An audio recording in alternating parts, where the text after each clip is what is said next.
Nous sommes déjà au milieu de l'année et j'aimerais te poser une question. En janvier, tu t'es sûrement fixé des objectifs pour 2026. Peut-être pour ton entreprise, ta carrière, tes finances, ta famille et simplement pour toi-même. Est-ce que tu t'es avancé comme tu l'espérais? Est-ce que tu es là où tu pensais être en ce moment de l'année? Ou peut-être tu te demandes, est-ce que je suis encore sur la bonne voie? Et si tu n'as pas toujours accompli ce que tu avais prévu, ce n'est pas un échec. L'année n'est pas terminée, il te reste encore quelques mois pour ajuster tes plans, reprendre certains projets et avancer dans la direction que tu veux vraiment prendre. Parce qu'un bilan de mi-année, ce n'est pas une raison pour abandonner. C'est l'occasion de décider comment tu veux vivre la deuxième moitié de l'année 2026. Et dans cette vidéo, je vais te présenter 7 versions de toi-même que tu peux incarner pour le reste de cette année. Reste jusqu'à la fin parce que la 7e version que tu dois incarner cette année est la plus importante que tu ne dois surtout pas oublier. Bienvenue sur la chaîne YouTube Duchesse Élégance, je suis Moni Bong. Ici, je partage mon parcours d'entrepreneuriat, mes débuts difficiles et sincères dans la création de l'entreprise et dans l'industrie de la mode. Si ce contenu t'intéresse, n'oublie pas de liker, de partager et de t'abonner à cette chaîne. Soyons clairs sur quelque chose. Aujourd'hui, je ne veux pas te donner une liste de choses à faire. Je veux simplement te parler de cette identité, cette version de toi-même que tu peux incarner cette année en 2026. Tu n'as pas besoin de devenir une personne complètement différente. Tu dois simplement laisser émerger certaines versions de toi qui existent déjà, mais que tu n'as peut-être pas encore osé laisser prendre toute leur place. Alors porte bien attention à cette vidéo. Pose-toi une question tout au long de cette vidéo. Laquelle de ces femmes suis-je prête à devenir? Version 1, l'entrepreneuriat. Construire quelque chose qui t'appartient vraiment. Je commence par celle-ci parce qu'elle me touche personnellement. Quand je parle de l'entrepreneuriat, je ne parle pas forcément de créer une grande entreprise et de quitter ton emploi. Entreprendre, c'est simplement prendre une idée et décider de créer quelque chose. Cela peut être une entreprise, une marque, une boutique en ligne, un projet, un service ou une activité que tu développes à côté de ton emploi. Et je sais ce que tu penses peut-être. Je ne sais pas où commencer, je n'ai pas les compétences, mais tu n'as pas besoin d'avoir toutes les réponses pour commencer. Une entrepreneuse, ce n'est pas une femme qui sait déjà tout. C'est simplement une femme qui décide d'avancer malgré la peur et apprendre en chemin. Alors si tu as une idée qui revient constamment dans ta tête, écris-la et fais le premier pas.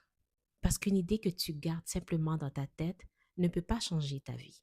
Mais une idée que tu commences à construire peut devenir quelque chose de réel. Il y a quelque chose de profond dans le fait de créer quelque chose qui porte ton empreinte.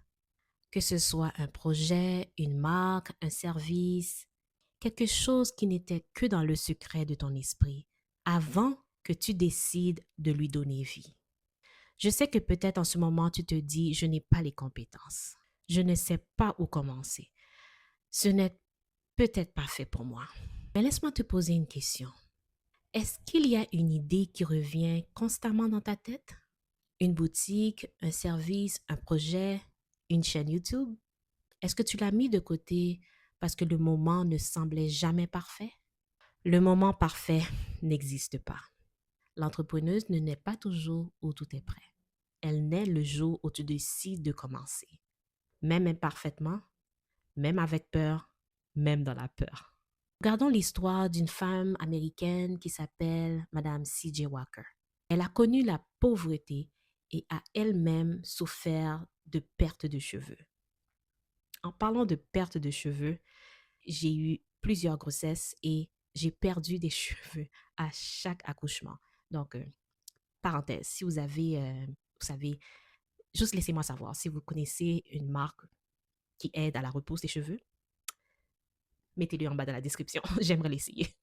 Au lieu de simplement subir ce problème, elle a cherché une solution et créé ses propres produits capillaires. Prenons un autre exemple de la française Kelly Massol, qui a identifié une marque de produits adaptés aux cheveux texturés et aussi a commencé à créer ses propres solutions. Deux femmes, deux parcours différents, mais un point commun. Elles ont identifié un besoin et ont décidé d'agir. Et il y a tellement d'exemples que je pourrais donner que peut-être que vous connaissez aussi, mais ce serait pour une autre vidéo. Et c'est souvent comme ça que l'entrepreneuriat commence. Pas avec tout, mais avec une idée, un rêve et la décision de faire le premier pas. Ce qui a commencé par un besoin personnel est devenu une entreprise. Et c'est vraiment souvent comme ça que l'entrepreneuriat commence. Tu n'as peut-être pas encore toutes les ressources, mais peut-être que tu as déjà une idée. Ce que tu peux faire aujourd'hui, note cette idée, donne-lui un nom et choisis un premier pas concret. Version numéro 2. La femme qui prépare sa liberté. Partir intelligemment ou rester stratégiquement. Je veux être clair sur une chose. Avoir un emploi n'est pas un problème. Le travail salarié peut être une source de stabilité, d'expérience et de dignité. Mais il y a une différence entre choisir de rester dans son emploi et avoir le sentiment de ne pas avoir le choix. Et peut-être aujourd'hui, tu as un emploi qui te permet de payer tes factures, de prendre soin de ta famille, de toi-même et de construire ta vie. Mais au fond de toi, tu veux peut-être te créer quelque chose de plus grand que toi. Tu ne veux pas forcément quitter tout demain matin. Tu veux simplement commencer à préparer la suite. Et c'est exactement ça, préparer sa liberté. Ne pas quitter son emploi dans la panique, mais construire progressivement les options qui te permettront un jour de choisir. Sache que la liberté financière ne se construit pas en un seul jour. Elle se construit petit à petit avec de la patience et une stratégie. Est-ce que tu sais où tu veux être dans 3 ans? Est-ce que chaque décision que tu prends aujourd'hui te rapproche de cette version? Ce que tu peux faire aujourd'hui, identifie une compétence que tu peux développer ou monétiser en dehors de ton emploi. Commence à construire même 1 heure, 2 heures par jour avant ton emploi ou après ton emploi ou simplement les week-ends. La liberté financière se prépare avant même qu'elle soit nécessaire. Et surtout, sois patiente. Les grandes choses ne se construisent pas du jour au lendemain. Car la femme qui prépare sa liberté ne fuit pas son présent. Elle construit son avenir. Version toi, la femme présente. Être là, vraiment là. Je vais te poser une question difficile. Lorsque tu es avec les personnes que tu aimes, es-tu vraiment avec elles? Pas ton corps dans la pièce pendant que ton esprit est ailleurs. Pas tes yeux sur ton téléphone pendant que ton enfant te parle. Pas ta tête dans le travail pendant que ta famille mange avec toi. Mais vraiment là, présente, disponible. La présence est devenue un cadeau rare. Et c'est souvent ce que les personnes qu'on aime le plus attendent de nous. J'ai appris que ce n'est pas toujours les grands moments qui comptent le plus. Ce sont les petits moments répétés, un repas sans téléphone, une conversation sans distraction, un câlin qui dure quelques secondes de plus. Ce que tu peux faire aujourd'hui, choisir un moment que tu seras totalement présente. Sans écran, sans multitâche, juste toi et les personnes qui comptent le plus pour toi. Et observe ce que ça change. Version 4, la femme bien entourée. Bon, ton entourage influence ta destination. On entend souvent dire que nous sommes influencés par les personnes que nous fréquentons le plus. Et même si la vie est plus nuancée que ça, une chose est certaine, ton environnement a une influence sur toi. Mon époux me fait souvent rire avec une anecdote qui me dit souvent l'histoire des crabes. Lorsque tu vas au marché dans une poissonnerie et que tu choisis une crabe dans un panier, tu pourrais penser que les autres crabes à l'intérieur vont essayer de sortir aussi. Mais lorsque tu choisis une crabe et elle commence à remonter, les autres crabes l'attrapent par les pattes et le tirent vers le bas. Résultat, ils ne cherchent même pas à sortir. Ils cherchent simplement à tirer l'autre vers le bas. Alors, regarde honnêtement ton entourage. Est-ce qu'il t'élève? Est-ce qu'il te challenge? Est-ce qu'il te rappelle la femme que tu veux devenir? Ce n'est pas une question de juger les autres. C'est une question de choisir consciemment où tu veux investir ton temps et ton énergie. Ce que tu peux faire dès aujourd'hui, cherche une communauté qui te ressemble. Entoure-toi de femmes qui entreprennent, qui créent et qui avancent. Trouve-toi un mentor et surtout toi aussi, deviens une source d'encouragement pour une autre femme. Les bonnes relations se construisent et ne se trouvent pas toujours par hasard.